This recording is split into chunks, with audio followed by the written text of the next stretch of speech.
Welcome to Soccer Down here from Red Hare Brewing. I think I actually did the sequence correct. If it worked, we'll know later. If it didn't, we'll know right now because everybody will light you up about it online. As they should. John here, Jarrett there, Jason here as well. And it's great to be with everybody here live from Red Hare Brewing. It's a really cool show tonight where we get to talk about the Academy. Matt Lawrey, the Academy director's here, and some guy who was decent at free kicks at one point is actually going to be here tonight too. Yeah, he is. Kevin Kratz will join us as well, who's a coach in the Atlanta United Academy, who has made that next step in his career, as we've talked about before with players that, nobody plays forever. They take that next step, and we get to talk to him about that next step in his career and his development as an influences. And really, it's a good night to look at what the future is for this club, because we know what the present is, we know what the roster is, but you start chipping away at that. You start getting into the 16, 17, 18-year-olds, even younger, about what's coming down the line, and you start to see the impact of starting the academy way back in the day when people were at Pace Academy to watch a game and seeing the impact and building that building that base. So we'll have them coming up as guests. Also, for those who are out and about, you want to send us a note on Twitch. Let us know you got questions. We'll have questions at the end. Those of you here at Red Hare, there are doohickeys, for lack of a better word, and they have I was going to say that they have QR codes inside the doohickey. You can click on the QR code, ask questions, and they'll be with Scott Flood of the Flood Project coming back up in just a little bit.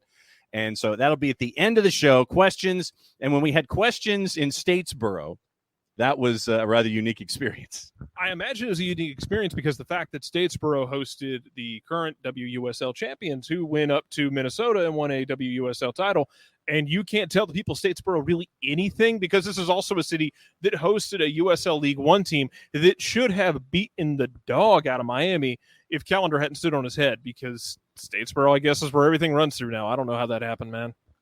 All right, time for the opening kickoff, brought to us by our friends at Kickoff Coffee, kickoffcoffeeco.com.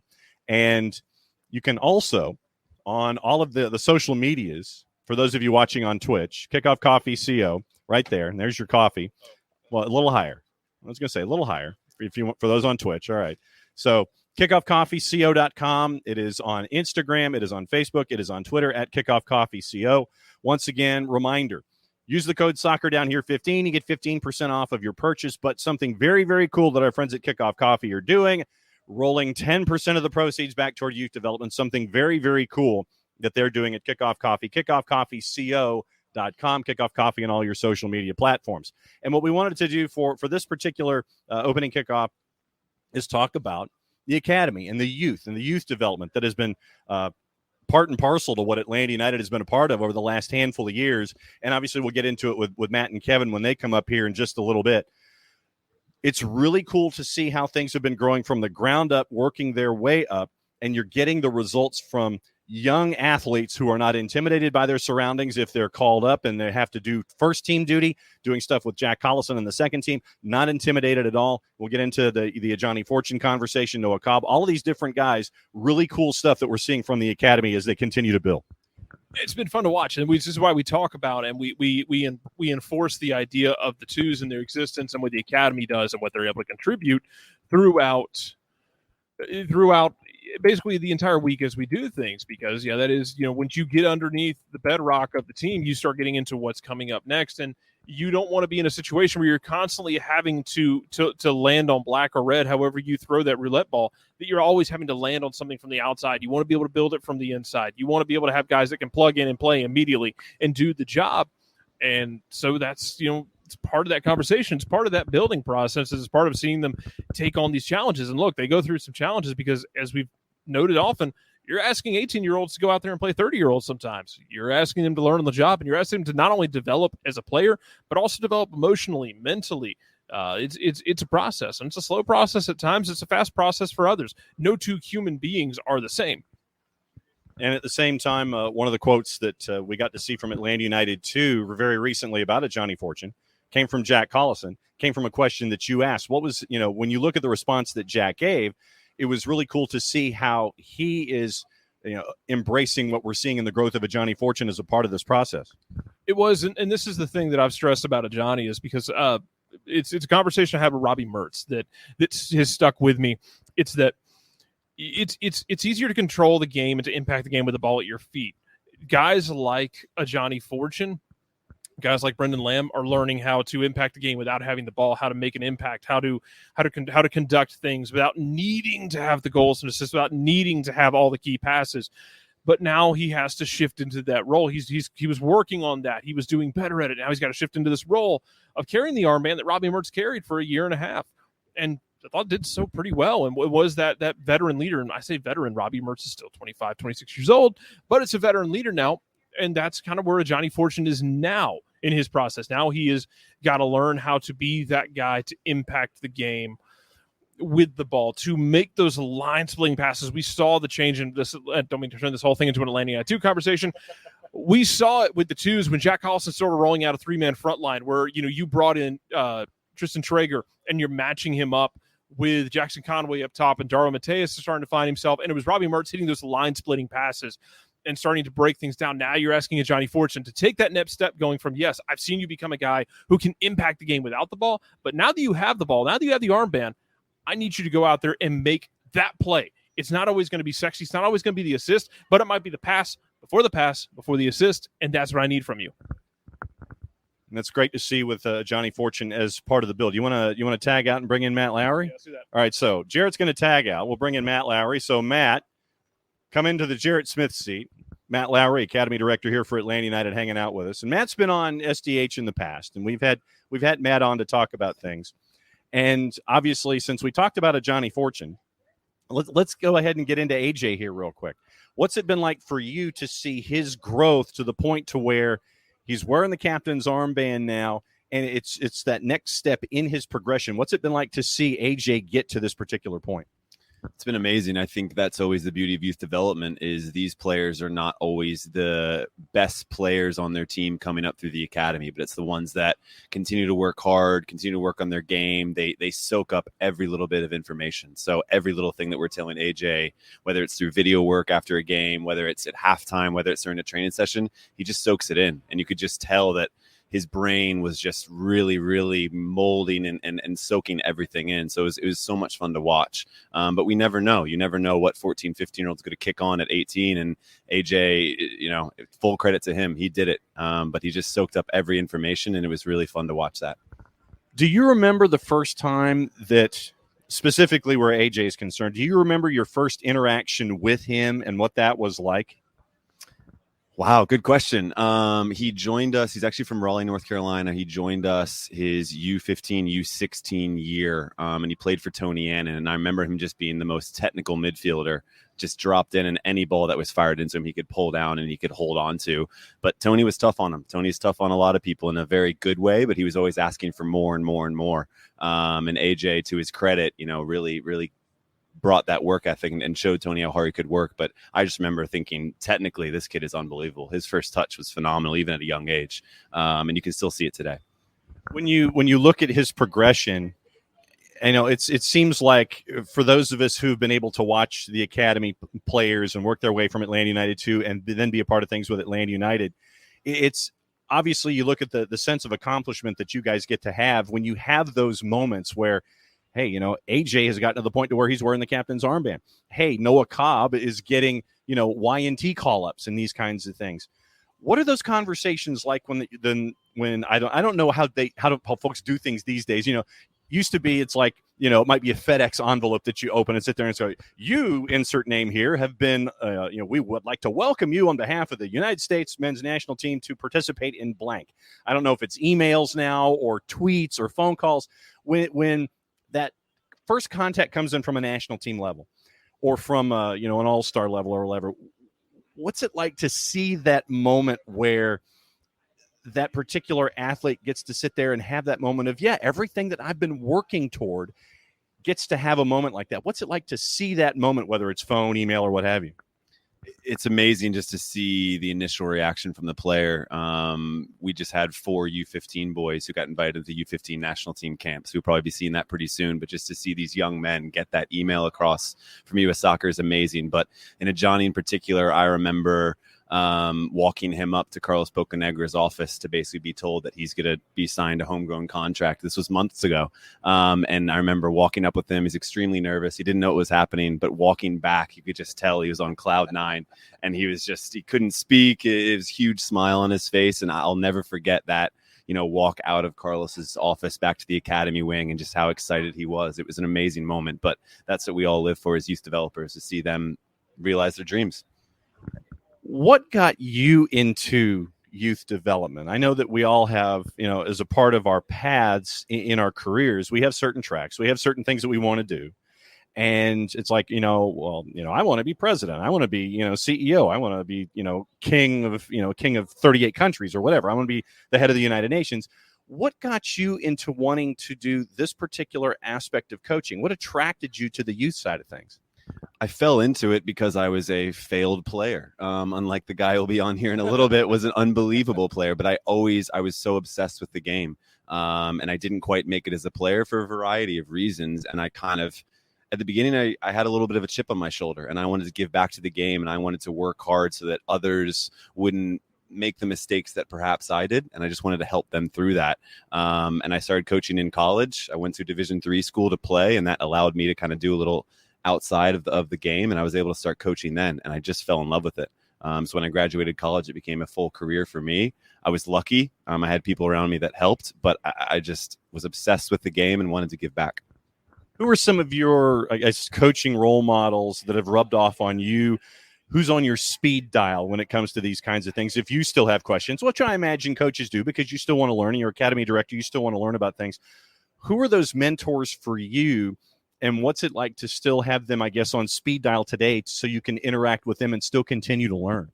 Yeah, great question. Tony Annan's the first one. He was a director when I came into the academy. I started as the U12 coach, and he just allowed me to keep pushing and keep moving. And he allowed me to the space to learn and to fail and to succeed. And I still call him to this day. We have an amazingly close relationship. He's in University of South Carolina now, getting ready to go for the season. And I had a long talk with him just the other day. So he's my first guy on my speed dial. And then Bob Jenkins was an amazing help for me when I was in Richmond. I worked for a youth club in Richmond. Bob had been the U18 national team coach previously, and just an amazingly detailed coach. He would look at the game and talk about how players were shaping their hips, how players were tweaking their shoulders just slightly at that last minute. He could see these tiny little minute details, and that helped me learn a lot, that it wasn't just, find the guy with space. It was more of, okay, what are you doing with your hips? What are you doing with your shoulder? So those are two guys that have been a huge benefit to me. When it comes to Tony, I know that everyone's interactions are different, but you still know that Tony is, pardon my French, a hell of a coach. And when you get to interact with Tony and see how Tony does things, what from Tony rubbed off on you, whether it's your coaching style, your approach to being a director, those kinds of things? Yes, I know you still got him on speed dial, as you mentioned, but what rubbed off on him and all of these mentors like Coach Jenkins? What rubbed off on them that you've maintained and kept to add to the part of where you are as a coach? What rubbed off? That's a great question. I think early days I had to be myself, and I was really young when Tony hired me, and he is a hell of a coach. So I'm immediately saying, well, I want to be like this guy, and I'm not Tony, and I had to kind of find my own way, and recreating what I was seeing wasn't the right thing for me. So it wasn't as much what I learned from them. It was just scraping little bits of them. Can I be a little bit tougher on these players the way Tony is, but still be myself, and the way Bob could just see these small details within the player. So it was more of just stealing little bits from all the guys around me and then making sure that I was still staying within myself and keeping my personality. That was important. So when you're seeing all of these younger athletes wanting to continue to grow and build their games, I know that, we talked about seeing all the successes, and when it comes to all of the accolades and going to the next level and all of the national team stuff.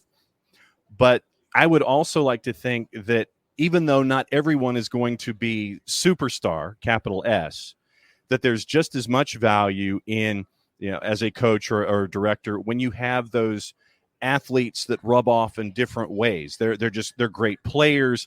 They could end up being coaches as well. They understand that their track may not be one way, but it ends up being something else. What's it like to have those interactions as well, not just to where you're seeing stars and accolades and national team stuff, but those that understand that there's more to it than that. It's being, following in your footsteps, following in Tony's footsteps. What's it like to have that kind of a rub off on players too? Yeah, it's amazing. I think the biggest thing that we tell our academy kids is give back to the game in a positive way. We're all here because of this amazing sport, and it gives such good goals and dreams to our players, but there's more than one ways to give back. You can be an amazing referee within the game. You can be an amazing coach within the game. You can be an amazing youth director within the game. You can work on the social media side. So there's so many ways to give back to it, and Atlanta United's able to show that to our youth players. We try to get them around in different areas of the academy so they see that a soccer program is not just what's going on the field. There's more to it. And we hope that our players are leaving the academy with a great sense of, I'm going to be a great human being. I'm going to give back to the game in some way. Maybe my playing career will end at some point, but what can I do to continue to push it? So we hope to continue to challenge them. So when it comes to coaching and being a director, I would imagine that the game in and of itself, Matt Lawrey, the academy director for Atlanta United, hanging out with us for another couple of minutes. I would imagine that being a coach / director or both is not the same now as it was even 5 years ago, maybe even 2 or 3 years ago. How has it changed for you and for those who are your peers and those who've been around you? How different is it from when you jumped in as a coach and as a director? How different is it now to navigate everything that we navigate today? I think before, wherever you were growing up, that was where you played. And now the world is much smaller, and we see players move around at younger ages. We see players that have a lot of different things that can help them with the game, whether it's extra coaching on the side, extra strength work on the side. There's just more surrounding the game. So we really need to educate our players and our parents in terms of what the best process is, because we know that too much too early can lead to burnout. It can lead to injuries. So it's more education on the parent side and on the player side that there's all this stuff out there that looks great and might help you, but you have to find the balance. You can't do everything. And we're even pushing our younger players to do multi-sport. Go play another sport in the off season. Go do something else, because we've found that a lot of the research is saying multi-sport at young ages helps them not burn out and reduces those injuries at older ages, and they end up being a better soccer player when they really commit to that game. So it's a lot more of education, because these kids they have the world in front of them, and we want to help them make sure to manage that. You mentioned the global aspect of it all. I want to get into that with this question. It seems, even in the last handful of years, that the soccer world, when it comes to looking at younger players, and even looking at players in general, and you can tell by what's going on with the first team, how they're looking around the globe, bringing in players.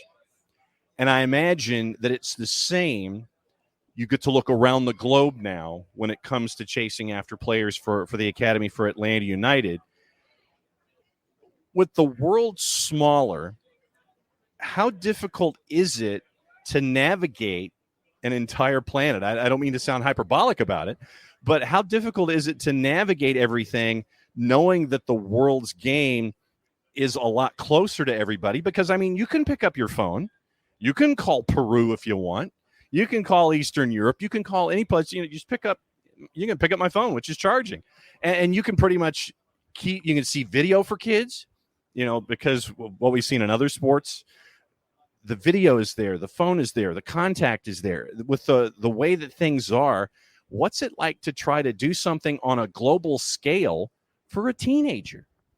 Yeah, what a great question. I think it comes back to our why as a club. And our why as a club is, of course, to be the strongest club in North America and hopefully the world one day. But we also want to be part of Atlanta. We want to be part of that community. So we receive hundreds of emails daily from kids all over the world, all over North America, wanting to try out. And of course, we try our best to look at all of them. But the reality is that our heart is really set on the players within the Southeast. And we want to give back to the community. And when we're able to help Caleb Wiley realize his dreams, a kid who, grew up in Virginia Highlands, and now he's playing in front of 70,000 scoring goals, that's what we're all here for. And I think it's such a strong message when you're able to have a kid from the community play for his hometown club at an amazing stadium. That's what we all live for. So it's having that sense of why we want to give back to Atlanta. We want to showcase Atlanta. We want to be here for Atlanta. That's really important to us.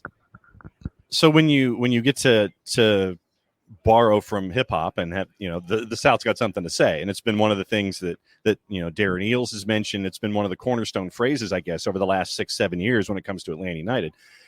What's it been like to see the game grow in the Southeast, where coming into 7 years ago, let's say, Atlanta hops in, now Nashville hops in, now Charlotte hops in. It's the Southeastern footprint, and you look at that just on Major League Soccer level. Then you get into League One and the championship and all of these markets that, Statesboro, Georgia, and all of these kinds of things. What's it been like to see the sport grow here in the Southeast, in as much as it's kind of competing with the kids here in the Southeast with the global game? What's it like to see it in the Southeast grow the way that it has?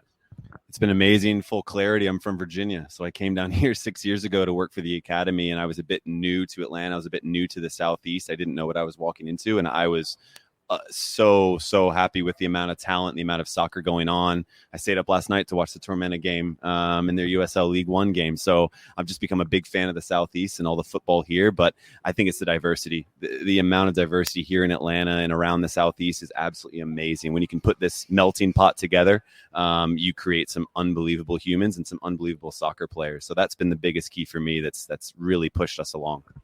Do you feel like a flag bearer? I wasn't going to use the word like a role model for the Southeast, but as do you feel like a flag bearer, considering that you're a director for an academy for a team that is chasing after that global influence? Do you think of yourself as a flag bearer in that sense? I don't think of myself, but I think we as an academy can really be confident that we want to be the flag bearer, and I think that's a great point to pull. Is with all of our teams, we want to showcase Atlanta. We want to showcase the Southeast. We want to go up and play New England Revolution and say, this is the absolute best in Atlanta. Let's go. And we're very, very confident. We're very, very brave. And we want to put forward a style of play that showcases the first team and showcases the Southeast. So I think we want to be that flag bearer. We're always going to challenge ourselves to be there. And I'm hoping that either we're here now or we're going to continue to push it.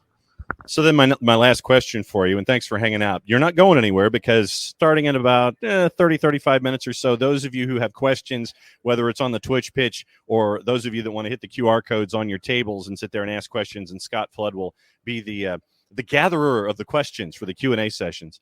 When it comes to what we've been navigating here, we've been talking about flag bearers and things like that. What about the responsibility that's attached to it? Because, a lot of folks sit there, I'm not going to use the word pressure, but because of the expectation level that's been set, I would think that there's a lot of internal expectation about, okay, we need to continue to grow. We need to continue to be this example for a lot of folks. What's it been like to see everyone, not just you, but everyone there in the academy, understand the mission and the overall and continue to take steps toward what the organization wants to be on a global scale? Yeah, that challenge and that pressure is definitely what drives us. The academy staff, most of them played at a much higher level than I did. And we're all kind of ex players in our own minds. And we still have that competitive drive.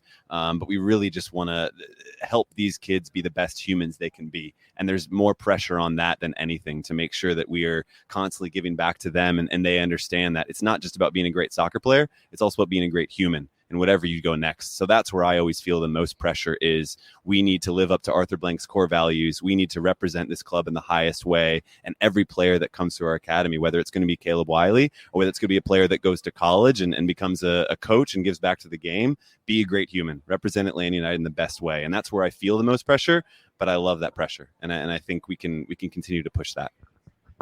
Don't go anywhere. Go enjoy yourself for a little while. Matt Lawrey, the Academy Director here for Atlanta United. Thanks for coming on. So Matt's going to tag out. Jarrett's going to tag back in. And this is where we get into stage 2 of this whole thing. That was fun. It's good to catch up with Matt. We caught up with Matt on SDH before. But to have Matt here at Red Hare Brewing, it's great to kind of pull back the curtain a little bit and see what life is like with the Academy and see the players that we've been talking about, the ones that we see for Atlanta United too. It's great to get Matt's perspective on things. It is, and it's interesting to see the way the academy has grown from when we see, like we saw it day one, in the way it's changed over time. We've seen the influences of different coaches, of different people associated with the program, of the way people have come up, of different personalities of the players, different personalities of the coaches. It's interesting to see it keep evolving because it has been a multi-year process to this point. You think about the fact that we saw the games at pace in 2016. That is 8 years ago now. I'm sorry, 6 years ago now. I can't do math. Yeah, it's 6 years ago now. Imagine what it looks like in 6 years from now, because you don't just build it overnight. You can go look at a place like Minnesota and see that, for instance, that if you don't start laying the groundwork, you don't see the benefits from it. You actually have to sow before you can reap. So it's time for our second guest, and it's time for me to tag out, right? So you go ahead and you want to introduce the guy while I tag out? As soon as they're all having their conversations, if we can peel Kevin Kratz away for a few minutes so we can pick his brain about the coaching side of things. No, it's all good. John is going to try not to die coming off this stage. I'll be insanely impressed if he does. Oh, John's not dead. I'm impressed, man. Damn. We're joined now by Kevin Kratz, coach in the Atlanta United Academy. Played with Atlanta United, played in Germany, played for Philadelphia for a hot minute as well. And Kevin, thank you so much for taking the time. Yeah, thank you for having me. I enjoy being here. And so I wanted to ask you about your coaching journey, because I know we've all talked and we've all gone over what you did as a player, but this is like the next stage in your career. And so when you decided to start pursuing coaching, what was it that was what you wanted to do with this next stage in your life? So I was very fortunate throughout my career to work with multiple coaches and some really good ones in there. And I always saw myself, especially later in my career, I always saw myself as like the older guy that is trying to help the younger ones. Because I myself had a few older players that just grabbed me and put me under their wing and helped me out, like on the field, but also off the field. And when I got a little bit older, I was like, I actually like this. And then I played a few games with the second team too, where I had a few young ones around me, like a Will Riley, for example. And playing next to those guys put me back to when I was young and played on the second team and played next to an experienced guy. So this is basically, I was like, I'm trying to help them on the field now, and maybe I can do it afterwards too. And then you talk about, the guys who impacted you. I know you came up, through the system in Germany, played second division, got up to the first division. You were all over the place through that. Who were some of the coaches that really impacted you and really kind of helped you flip that switch, like we've seen with so many of these players, that the right combination seems to flip a switch for them? Like you talked about with Will Riley, where last year going into the middle of the season before he went to Stanford, it felt like he really hit his stride. Like, who were some of those coaches for you? So in Germany, I have to say, being an academy coach myself now, many of the academy coaches I had a big impact on my soccer career, and I don't think they get enough credit for it. As a pro, Thorsten Lieberknecht is one of the big ones. He was my coach in Braunschweig when we got promoted to the Bundesliga. Very good friends with Jürgen Klopp. They were teammates, roommates, still very well connected. Also coach that I played against Pep Guardiola. Very fortunate there, and seeing how he works, because my coach back then was very good in analyzing opponents. So seeing stuff from him. Over here, I think Tata had a very, very big impact on me, because his South American style and high press and defending in front of players was so different to what I was used to. So the first few weeks when he started, Kevin, just go. Don't worry about this. I thought he was crazy a little bit. But then I started trusting it. And first I was always late because I didn't trust it enough. But then you start trusting and it starts clicking and it starts working. You're like, oh, wait a minute, this guy actually knows what he's talking about. So no, Tata had a very big impact, and he changed my idea of soccer in like a different direction.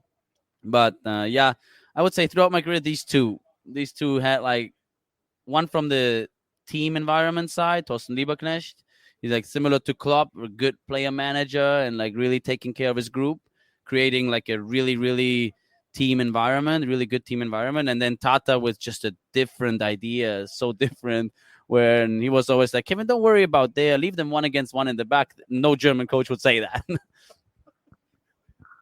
And then, as you start transitioning into working, like you talked about, with these younger kids, U16 levels, I'm even younger, as you're trying to like help them develop. I mean, what is it in terms of, from what you're seeing now, from what you were at that age, the biggest difference in the way kids are nowadays in terms of mentality or the way they are emotionally mature at that age?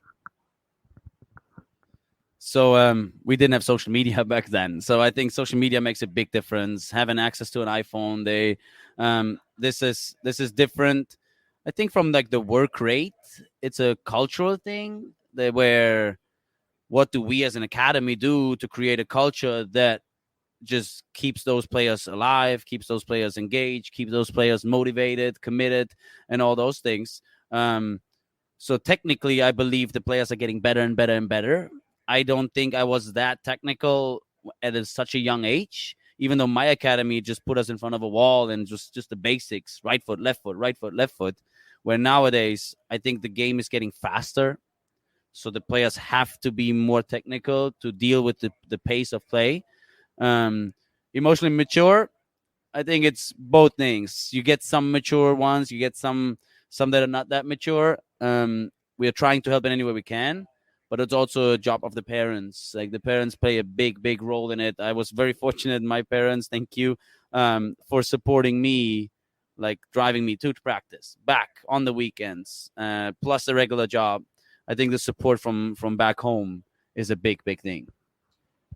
No, and I understand. I mean, personally, like 16-year-old me could not have played academy of professional sports. I was not mentally that kid. I would not have handled it well. But what about I wanted to ask about any sense of pride that you feel seeing guys like Malachi get this opportunity now, playing the MLS Next Pro game with the All-Stars, seeing some of these guys come up like Noah, like Will that you talked about, seeing but just this sense of pride and seeing the hard work you put into it start to show off with these kids when they do start to take those steps.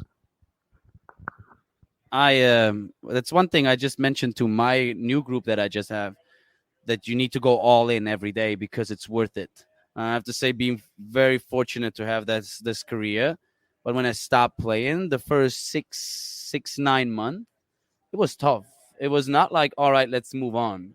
So it's almost like I was talking to Jeff a little bit, Jeff Lorenovitz, and it's like almost something is missing. So you get emotionally a little bit numb, I would say. Like I couldn't, like afterwards, I was like, all the pressure, the performance, the winning, all this, it was not easy. And I needed like 6 to 9 months to figure out, okay, I need to find my joy again somewhere. And then I was very happy that Tony Annan brought me back on as a coach. I was working around as an assistant, trying to hit multiple age groups, seeing the younger ones, seeing the older ones. And then thanks to Matt, that he brought me in and gave me a team that I can work with. And now seeing the impact that all the academy coaches had on the players before, and then I'm just a small part of their journey, and making them the next steps it's big. It makes me proud. And when I watch games, I look for those academy kids. How are they doing? Is there something that we might have missed along the way that we need to implement in the next generation? So I think these are the kids that put the work in. On the other side, every academy coach that worked with them should take a little bit of pride in it and say, hey, I was a small part of it.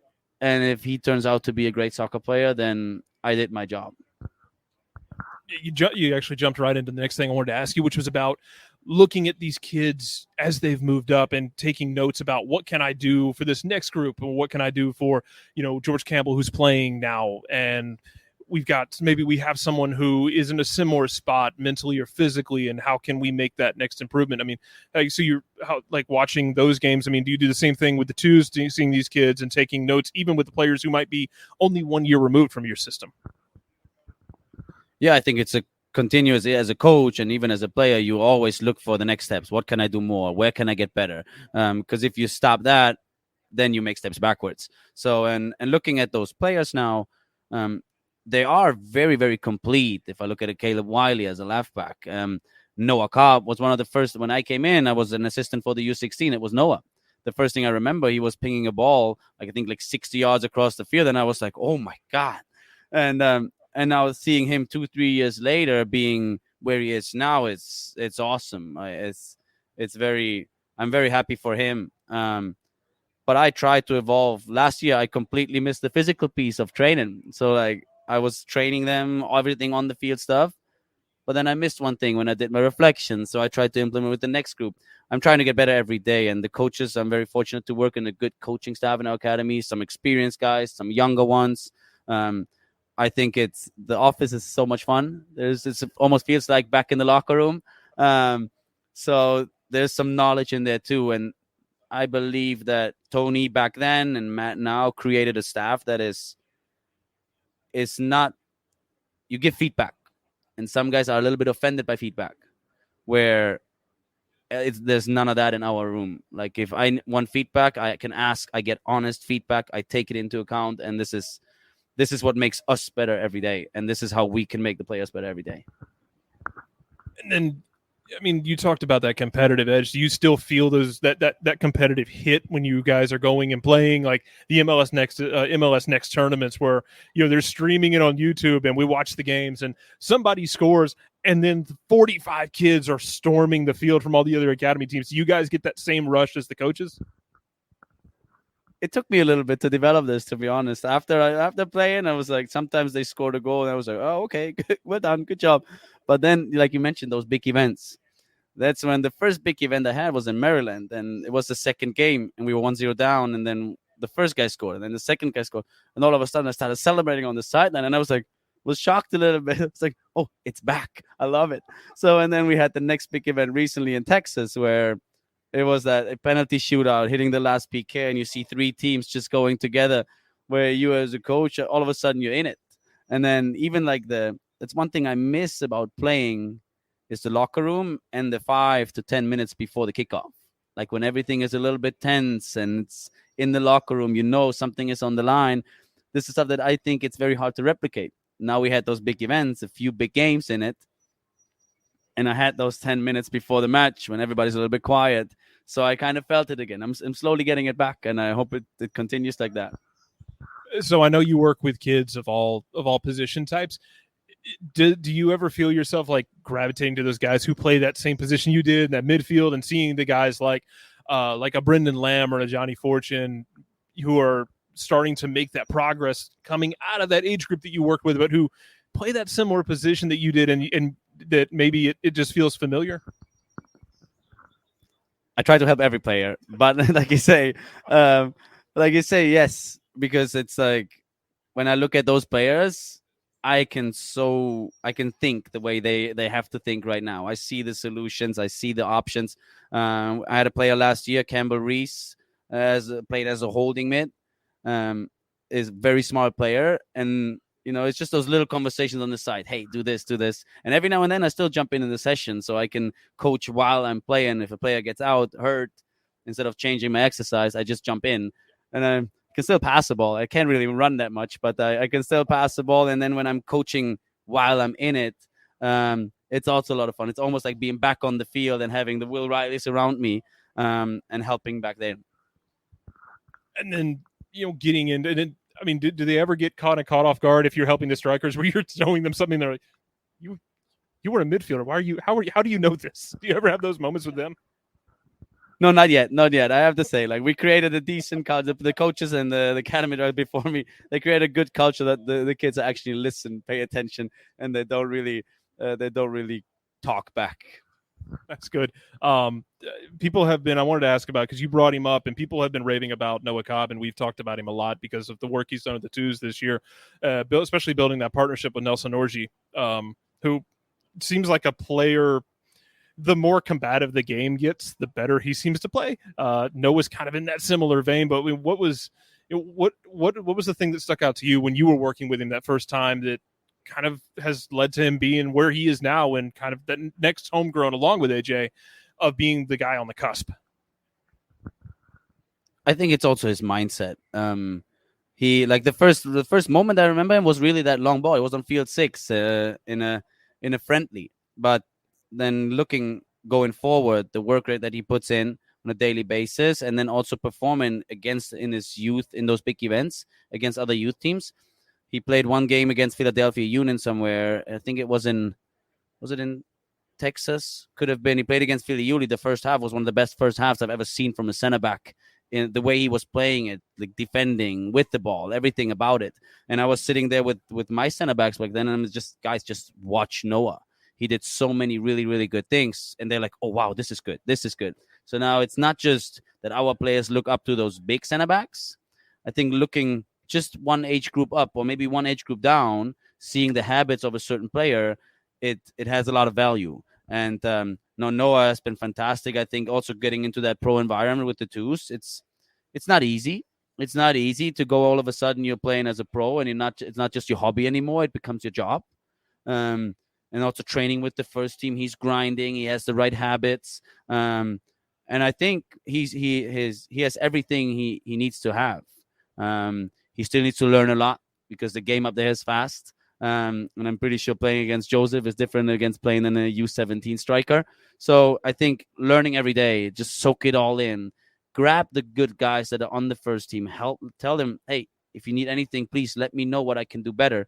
I think this, and there are some really good guys up there that help him, that take him.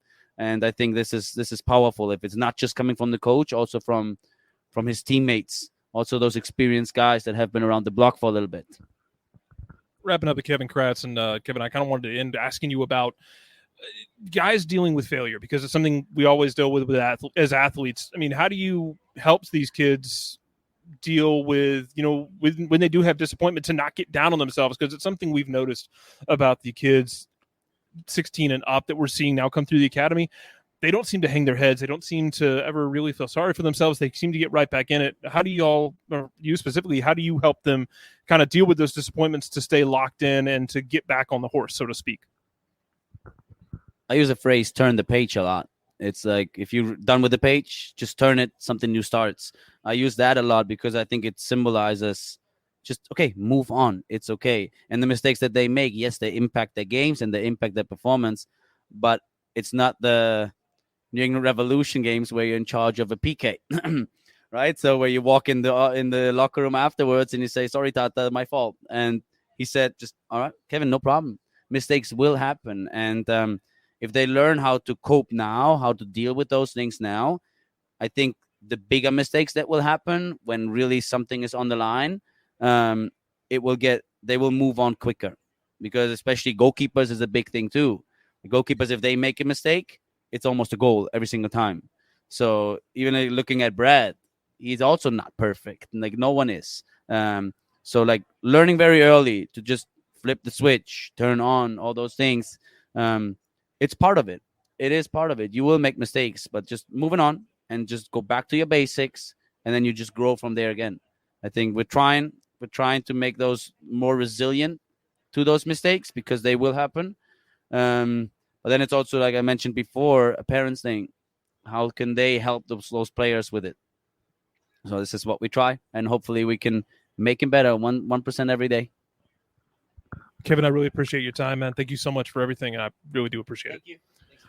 Kevin Kratz joined us. We're bringing John back on stage. Thanks again to Kevin, and thanks again to everyone from Atlanta United who's been able to come out and for helping get this organized, where we can pick the brain of the academy and pick the brain of how things. Oh my God, he escaped the trunk. He escaped. He broke through the duct tape. My God, he's not dead. But we want to finish. I want to thank you from everybody for Atlanta United for making this happen, getting guys out here. Because as much as we talk about the first team, like we talked about, Jason, this is you have to sow to reap, and it starts with a healthy, functioning, mature, and responsible academy system and academy setup.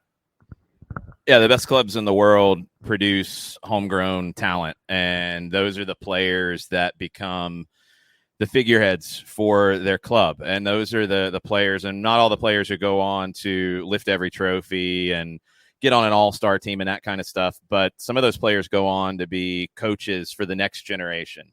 And what Atlanta United is creating, and what they've honestly had from the beginning from a focus, is that legacy. And not every club in this country has always thought legacy. You go back to the old days with the Cosmos and those, there was never any thought about next year. It was next week and keeping the doors open. MLS was like that for a while, but now you're getting to where, and I really think that was something that Atlanta United came in and had maybe more of a focused plan on creating legacy. And we're seeing it right now with guys like Kevin. We're seeing it right now with somebody like AJ wearing the captain's armband for the twos. We're seeing it with guys make the progression from the first ever academy teams through the twos and now to the first team and playing significant minutes. So that's the essential part of building a club and building a club culture. And what is being done here is really special. I think sometimes, when we get caught up in game-to-game results and those frustrations that pop up because, look, it's the sport and you can't always win every game, you forget about the lasting legacy side of it. And I think the club here is doing a really good job with it, and it's exciting to see it grow. And one guy who sticks out to me, and we can talk about, because we talked about him when he was playing before he went to college, was Grant Howard this year. Who Grant Howard early on in the season just kind of seemed at times like USL was too fast for him. And that's when you're that age, you're 17 years old. That makes sense. You're playing against adults. But by the time he went off to Virginia Tech, please don't fight me, Grant. They sent someone to Virginia too. I forget who. But when he went to Virginia Tech, it by the time he was leaving, it was that feeling of, man, I really don't want him to leave, because he's turned a corner physically, he's turned a corner mentally, and we talked to Kevin about the emotional side of it, being able to turn the page and put those moments and those mistakes behind you and handle it, not just push it away. But I think the thing I've noticed a lot is a lot of the emotional maturity these kids have, where they get high on the high moments, but they never get too low on the low moments. Yeah, what was so impressive about Grant, and I've mentioned it a bunch, and I think it's one of those little underrated elements of being creative. And I think the academy's had to do that over the past few years with the development, the DA going away and MLS Next starting up and dealing with a pandemic. The U19 team launching in UPSL Georgia, Grant Howard is the biggest beneficiary of that team right now, because Grant was a player who wasn't really on the radar as a fullback. We've seen a lot of fullbacks come through. I mean, as a left-sided fullback, and that's the first position I saw Grant play, we've seen George Bello come through. We've seen Caleb Wiley come through. Grant was in that line, but he was with the U19s in UPSL, and I'm like, immediately, who's this guy? Wow, he's really impressive. And then we start to see him play a little center back, and then he gets the opportunities with the twos based off what he did with the U19s. And the U19s were competing for championships. So they got that balance of development and competition. And you had some like high marks and you had some low marks in competitive games.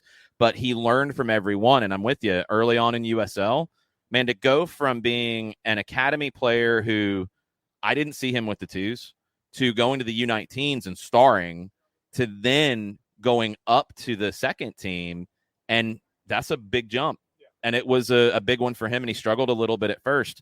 But, man, he never backed down from any of it, and he kept fighting through it. And Virginia Tech, it's like I tweeted when he was on his way up there, like, they're getting a gem in Grant Howard. And when you talk about guys going on to college who could make their way back to MLS, Grant Howard is towards the top of that list right now. Andy Sullins is going to Virginia, so they'll battle it out over there. But the ACC is full of Atlanta United guys.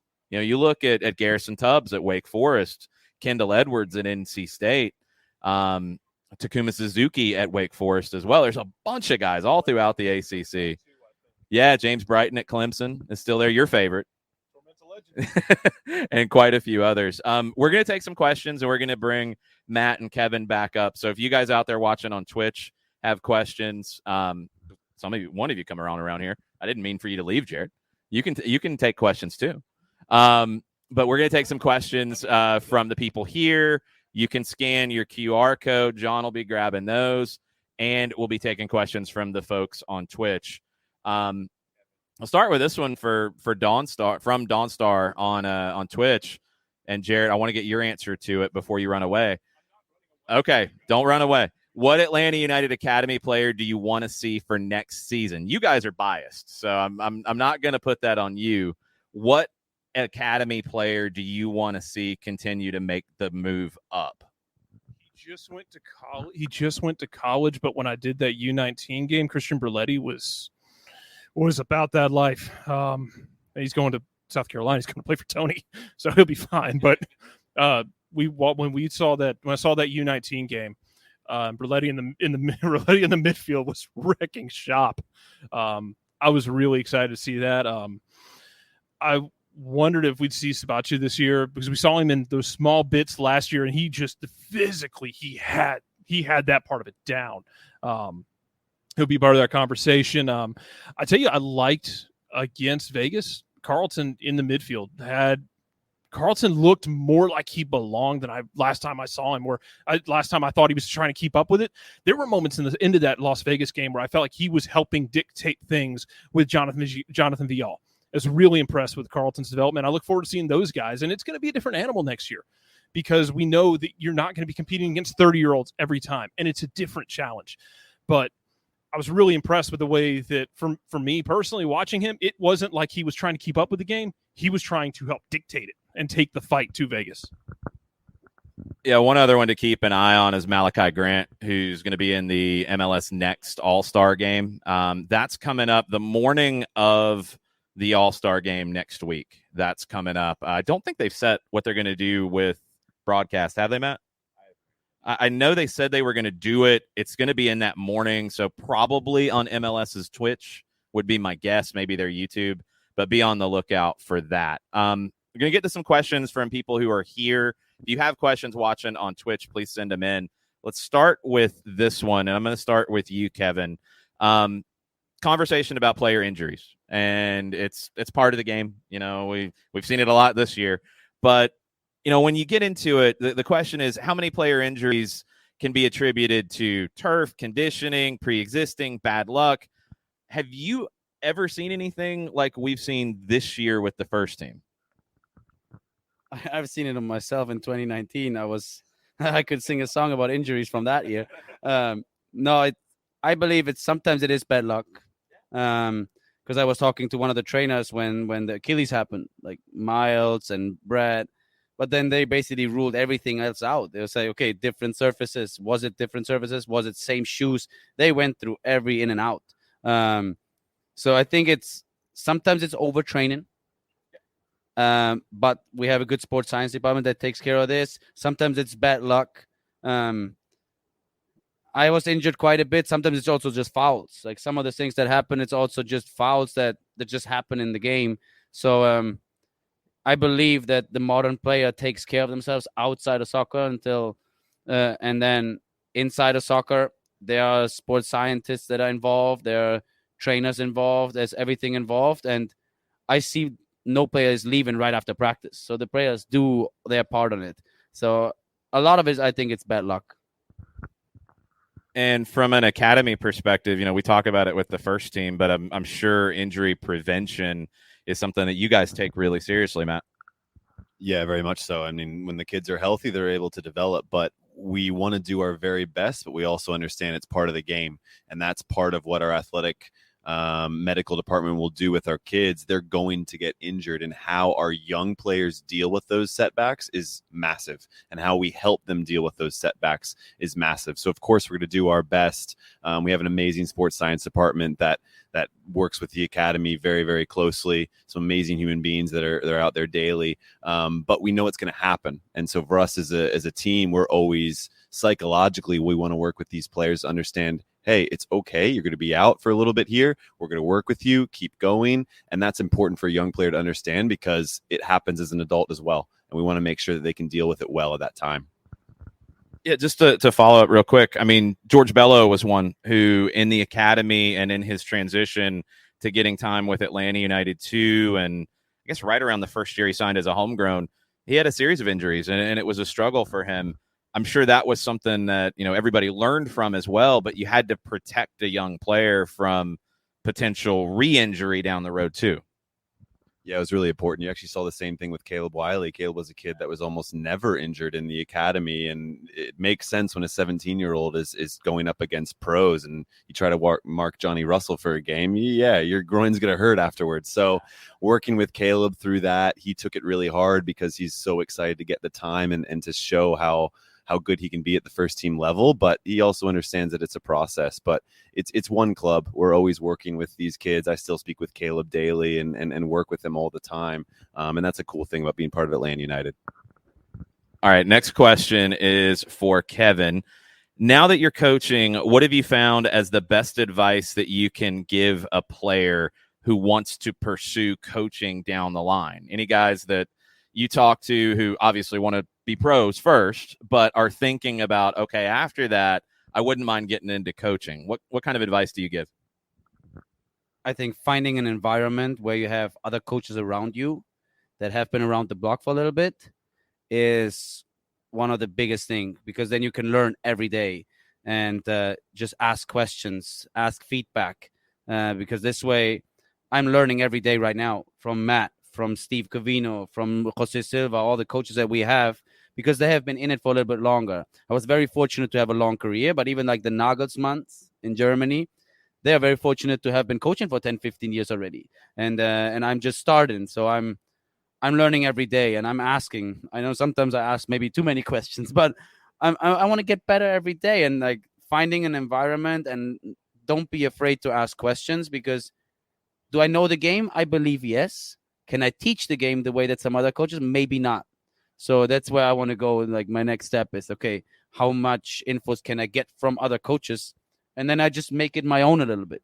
But don't be afraid to ask questions. All right, this one we'll go around. We'll compare this when the season is over. Jared, I'm going to start with you. How many goals will Dom Dwyer finish the season with? So he's on 4 right now, right? Super sub Dom Dwyer. How many does he end up with at the end of the year?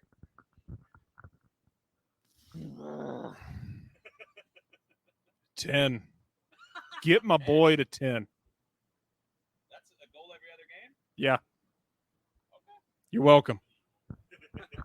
Wow. Okay. He's gonna find that Kansas City form. Man, I'm gonna go with 7. I think there's 3 more goals in Dom's season.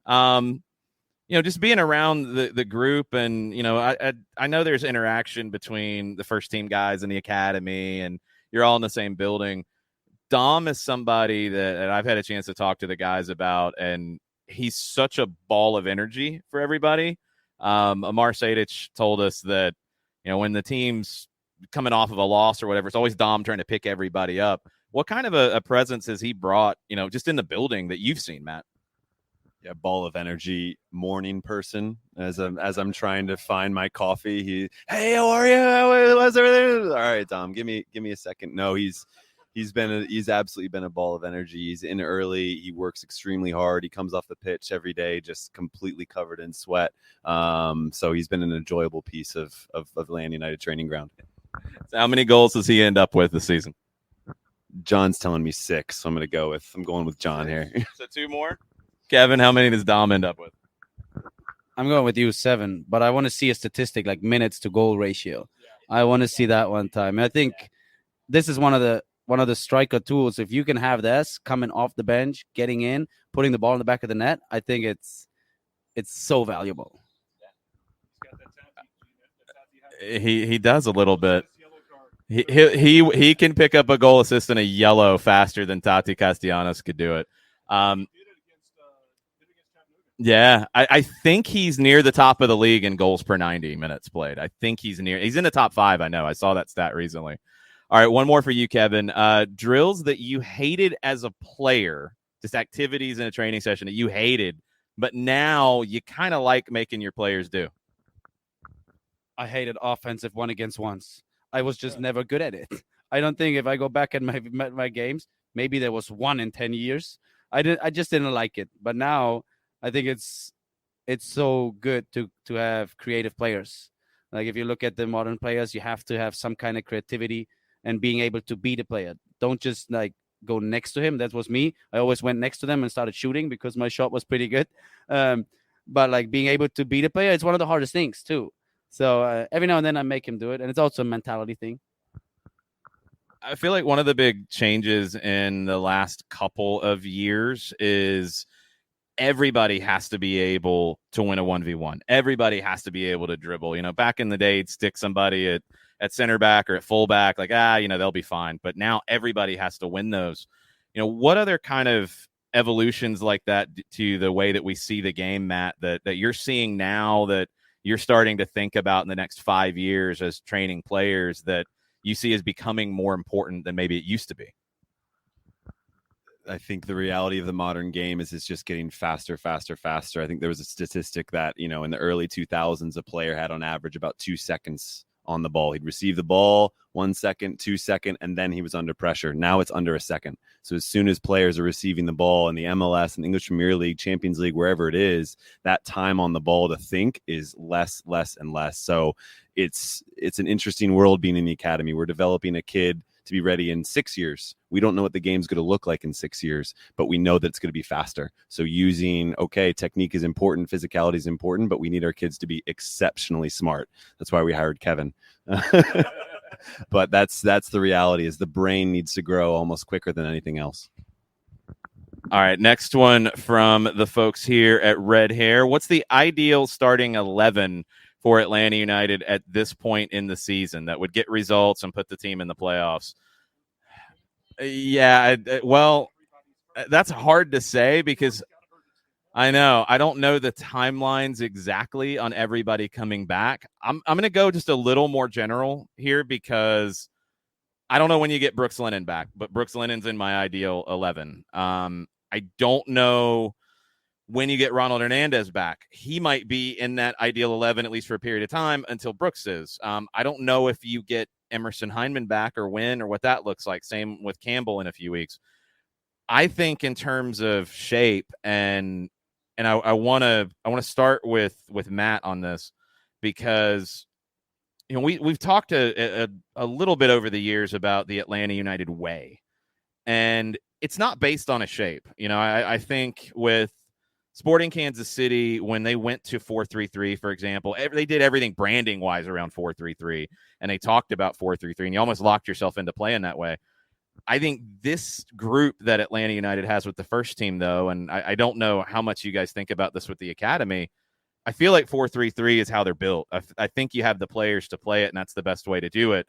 The faces might change because of who's available, but I think playing out of a 4-3-3 is the way to go. Is that because of this group in your mind, Matt, or is that because of maybe that's becoming a little bit more of the Atlanta United way with positional play and 4-3-3 giving you the most balance? Yeah, it's a great question. I think the 4-3-3 does give the most balance, and you're able to, especially with players like Luis, Marseille, whoever may be playing wide, you can pin back fours, back fives with these players, not just because they can play wide in these areas, but because of so much talent. If you leave Luis Araujo 1v1 in the back line, you're crazy. So we have quality to kind of stretch teams out and then able to build through the thirds the way Gonzalo's gotten them to do. The shape does change, but I think that balance of having three high to really pin back teams, it allows others like Thiago Almada to really get to work and really start to string things around the midfield. Talked about the kind of changes in the game and 1v1s, Kevin, but tactically, it really feels like in these last 10 years, the game is so different. And whether it's the gegenpressing from Germany, and now that's in England with a number of clubs and worldwide, or the positional play that Pep has done his version of it, but others do their own version of it. Is there for any club really like one way to go, like one identity, or do you have to be in your mind adaptable to the players that you have available? Red Bull is going their way, but I think this is also more like a mentality thing for them. This is what they're looking for, and they scout players based on this. But I believe the modern game is more fluent. It is not just a 4-3-3 and you stay in your shape. You can see it with our first team. Then they switch shapes during the game. Then against the ball, you play like this. With the ball, you shift it a little bit. There's so many different tools that you can use now because, like Matt said, the game is getting faster and reacting to certain things is so important. So it is just being as creative as possible within your position is one thing, but also being variable, like being able to change it up if you really need to, especially in a pro environment when results really matter. Because today we can hurt them more with three in the back and like two up front. Maybe we can hurt them more with three up front. So you have to adapt a little bit there. And then just the players being able to switch is as fast as possible. It's going to be so powerful. we saw with the twos, even against Vegas, where we saw Nelson Orji stepping in and provoking the defense and trying to manipulate shape. And then on the front three, we're shifting where you had times where Darwin was playing in the middle and then he'd switch and play on the left. And you put, in the second half, Jackson in the middle to kind of step back into the midfield and play 1-2s and try and manipulate the shape and try and screw with what Vegas was trying to do. And Vegas does their own weird thing all year because they'll play like a 4-4-2, or a 4-3-3 and drop their front two back and basically play like a 4-5-1. And sometimes their left and right backs will go and sometimes they'll stay depending on what's happening and they'll have to react. Oh, so do you want to be proactive or reactive? How do you change? How do you do all that? It feels like it's a chess game all the time. Yeah, it's turning into much more of a chess game than maybe it used to be, where it was more rigid back in the old 4-4-2 days. Kevin, as a German, how do you view the American craft beer scene? I'm not a big drinker. That's even though as a German, I'm not really a drinker. On the other side, I haven't really found like a good beer that I can compare to Germans. But here at Red Hare, it's correct. So it's a really good summer beer that I every now and then drink. Good answer. I like the summer beers. I'm not as much into the German beers. You're going to have to tell me what German beers to go to. I need your expert advice on that. I'm from the West. Bitburger is very big on it. On the West, Bitburger. All right, we're going to go and drink some German beers one of these days, Kevin, for sure. I'm in for this. There we go. One more for you, Kevin. When you were in your prime, how long would it take you to do nothing physically in order to feel out of shape? So, like, season ends, how long did it take you to feel like, man, I'm completely out of shape at this point? I would say 3 to 4 weeks. But I never got to this because we only had 3.5 weeks. And after a week, they made us run again. So, no, I think like 3 to 4 weeks. The first thing that I really, really lost when I stopped playing is the change in direction. You can still run, but the change of direction, this back and forth, was the first thing that I was like, when I first started training again, and I joined the session and I had to cut back and forth. I'm like, oh my God, it's a little bit slower than it was before. All right. I'm going to ask everybody this one, since we are in a World Cup year and we've got a World Cup in about 3.5 months at this point. It's so weird that we're going to be playing World Cup games on Thanksgiving, but I need from each of you, and I'm going to start with you, Matt, who's going to win the World Cup and who's going to win the Golden Boot? I want to see the United States. I want to too. I think Belgium's going to win it. I'm going dark horse. I'm going to go with Belgium. I don't know who's going to. Yuri Tillemans, I think no, probably, I don't know. I'm not sure who wins the MVP, but I'm a big Belgium fan. Most goals, Golden Boot. Who's gonna score the most? Most goals. Harry Kane did last time. Yeah, I can't go English. My staff will kill me. I gotta go French. I think you gotta go Mbappe with Golden Boot. That's a safe bet. Yeah, thank you. That's a safe one for sure. All right, Kevin, are you going to be a homer? Is Germany going to win the World Cup? Yes, because we have to. We were useless the last one. No, I think it's. I'm going. Yes, I'm going with Germany, and I go same as Matt with Mbappe. Even though I hope that Thomas Müller, because we were just talking, he has been playing forever. It feels like he has been in the game for 15, 20 years. So, but Mbappe and Germany. Jarrett, your beloved Scotland is not in the tournament, so you cannot pick them. Who's going to win and who's the Golden Boot? Way to ruin my Lyndon Dykes production. If they don't get knocked out in the first round, give me France, because it's France. They'll either get knocked out in the group stage or they'll make a run to the final. For Golden Boot, Vinicius. That's a good shout. I'm taking Argentina to win, of course. Golden Boot's a tricky one because you got to take somebody who's going to go a long way in it.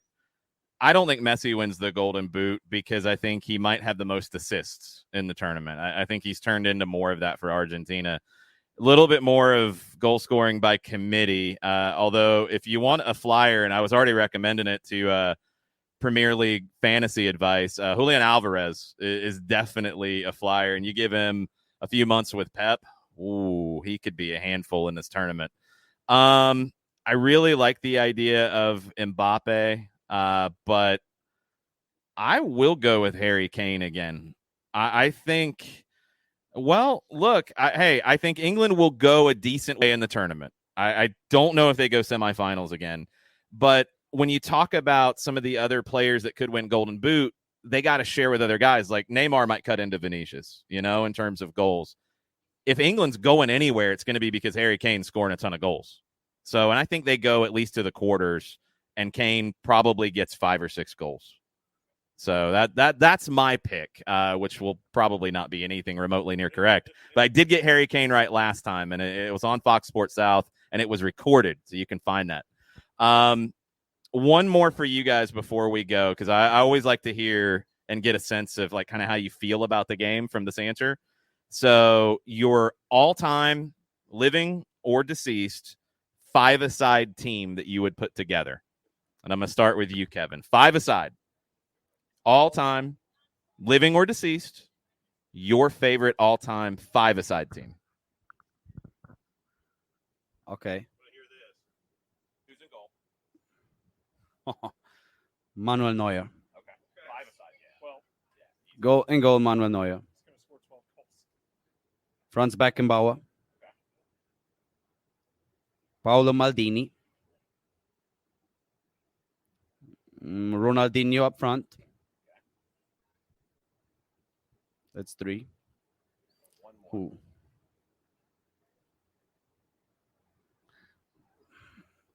I go Lionel Messi. Okay. That's a fun team. I'll be in the middle, just trying to don't mess up. Don't mess up, and they will take care of the rest. That'll work. All right, Matt, who's your all-time 5-a-side selection? Yeah, I'm doing research. I'm going Peter Schmeichel in goal. Okay. Absolutely. Okay. Javier Zanetti, Argentinian, Inter Milan right back. N'Golo Kante. I just need someone to run around, kick people, get the ball. I'm going with Messi. Okay. And in case there's any set pieces, Kevin Kratz. Good answer. Good answer. That's what we're going to end with. Thanks, you guys, for coming out. Thanks, everybody watching on Twitch. Thanks for everybody who listens to the podcast later. Much more content coming on all the great work that these guys are doing with the Academy and the next generation of soccer talent in Atlanta. Thanks to everybody here at Red Hare and the Flood Project for making this happen. And we'll see you very soon. Have a good night. Mucha plata, y'all.